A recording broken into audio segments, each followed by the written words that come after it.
আমি গরিব ঘরে জন্ম নিয়েছি, আমি গরিবের সন্তান, আমি কি করতে পারি, আমি অনেক অসহায়, এগুলো যদি ভাবেন জীবনে কিছুই করতে পারবেন না।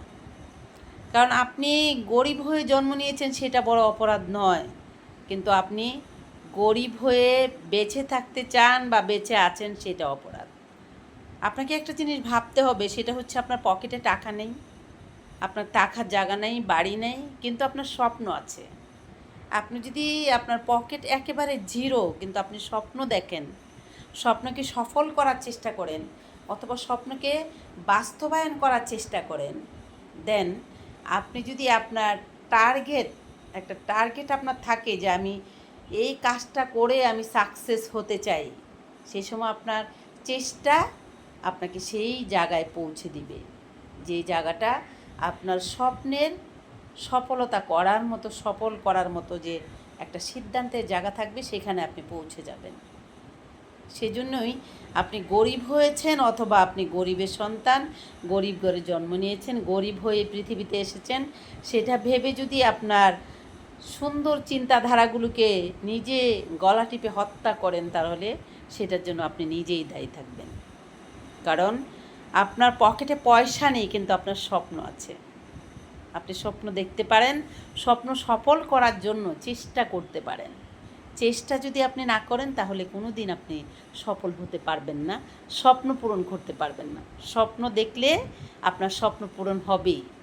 স্বপ্ন দেখতে হবে, স্বপ্ন পূরণ করার জন্য পরিশ্রম করতে হবে, আল্লাহ তাআলার কাছে চাইতে হবে যে আল্লাহ আপনি আমার স্বপ্ন পূরণ করে দেন, আমাকে সফল করে দেন, আমাকে আমার আশা যেটা আমি আপনার কাছে করছি সেটা পূরণ করার জন্য আমাকে ধৈর্য শক্তি দেন। তাহলে দেখবেন আপনার স্বপ্ন আপনাকে সিদ্ধান্ত জায়গায় পৌঁছে দেওয়ার জন্য সহযোগিতা করবে। তাই মানুষ একটি কথা বলে, স্বপ্ন দেখে কি করব, পকেটে পয়সা নেই।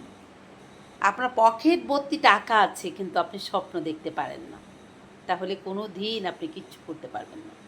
আর আপনি জিরো পকেটে আপনি স্বপ্ন দেখবেন, আপনার পকেট পাখা টাকা নেই কিন্তু আপনার স্বপ্ন আছে।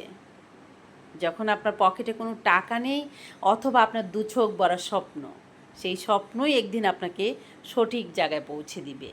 আর আপনার পকেট ভর্তি টাকা রয়েছে, আপনার কোনো স্বপ্ন নেই, তাহলে আপনি কিচ্ছু করতে পারবেন না। সেটাই হচ্ছে সত্যি কথা। বিকজ ইচ্ছাটাই হচ্ছে মানুষের অনেক অনেক অনুপ্রেরণার জায়গা। যেখান থেকে আপনি স্বপ্ন দেখবেন, সেখান থেকে আপনি ততটুকু সফল হওয়ার চিন্তাধারা আপনার মাথায় থাকবে। তো বন্ধুরা, আমরা গরিব হয়েছি, গরিব ঘরে জন্ম নিয়েছি, গরিব হয়ে পৃথিবীতে এসেছি, এসব ভেবে নিজেকে কখনো দামিয়ে রাখার চেষ্টা করবেন না, নিজেকে থামিয়ে রাখার চেষ্টা করবেন না। বড় বড় করেই স্বপ্ন দেখবেন আর আল্লাহ তাআলার কাছে প্রার্থনা করবেন, দোয়া করবেন যেন আপনার স্বপ্ন পূরণ করতে পারেন।